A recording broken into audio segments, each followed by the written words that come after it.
Esteemed Chairman Xi Jinping, esteemed colleagues, I would like to warmly welcome all participants of the SCO Plus meeting. This is not the first time we have gathered in such a broad format, which brings together the heads of state of the Shanghai Cooperation Organization member countries, the leaders of observer states and SCO dialogue partners, the guests of the chairmanship, as well as the heads of leading international organizations. This clearly demonstrates that the sincere interest and attention of the international community toward the multifaceted activities of the SCO continues to grow, and that more and more countries are striving for open and equal dialogue with our organization. Along with the 10 full members, 2 observer states, Mongolia and Afghanistan, and 15 dialogue partners are involved in the orbit of the Shanghai Cooperation Organization.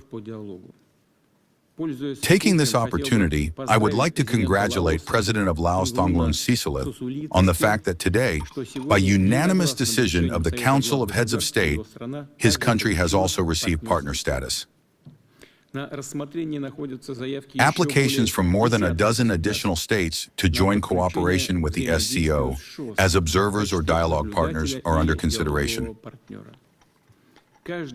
Each of these applications, without doubt, deserves the most attentive and benevolent attitude.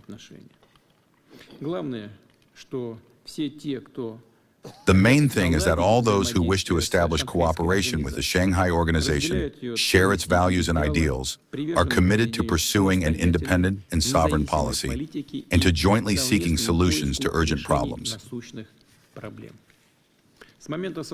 Since its establishment in 2001, the SCO has been actively participating in efforts to create on our common Eurasian continent an atmosphere of peace and security, trust and cooperation. In this regard, we have, without doubt, carefully listened to everything proposed by Mr. Xi Jinping regarding the creation of a new, more effective and functional system of global governance.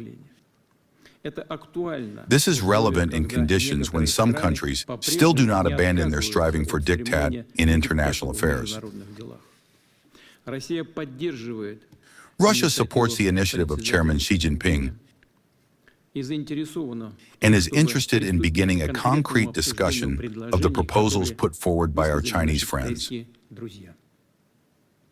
It seems that it is precisely the SCO that could take on a leading role in efforts to shape a more just and equitable system of global governance, which would be based on the primacy of international law and the key provisions of the UN Charter, would be truly balanced and take into account the interests of the widest possible range of countries, and would guarantee opportunities for their sustainable development and security. Within the SCO framework, trade, economic investment, and financial cooperation are also being vigorously promoted. It is telling that, against the backdrop of persisting difficulties in the global economy, the combined GDP of the Shanghai Cooperation Organization member states in 2024 increased on average by more than 5%. This is higher than the global figures. Industrial production grew by 4.6%. Cooperation is deepening in the areas of energy, finance, agriculture, and food security, infrastructure, high technology, innovation, and transportation. No less important is the fact that the participants of the Shanghai Organization traditionally treat historical and cultural values and civilizational diversity with respect. It is precisely on this basis that people-to-people contacts are deepening, and cooperation is being built in the fields of science and education, healthcare, and sports.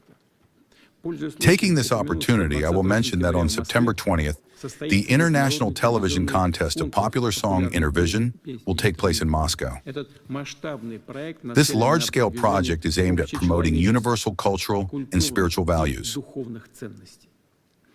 The contest has already aroused lively interest, and artists from many countries, including those represented at today's meeting, have confirmed their participation.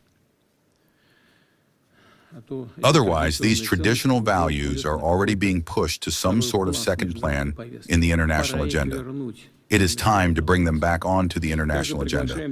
We also invite the delegations of all your states to the St. Petersburg International Forum of United Cultures, which starts next week, and to the Russia Sports Power Forum, which will take place in November in Russia, in the city of Samara.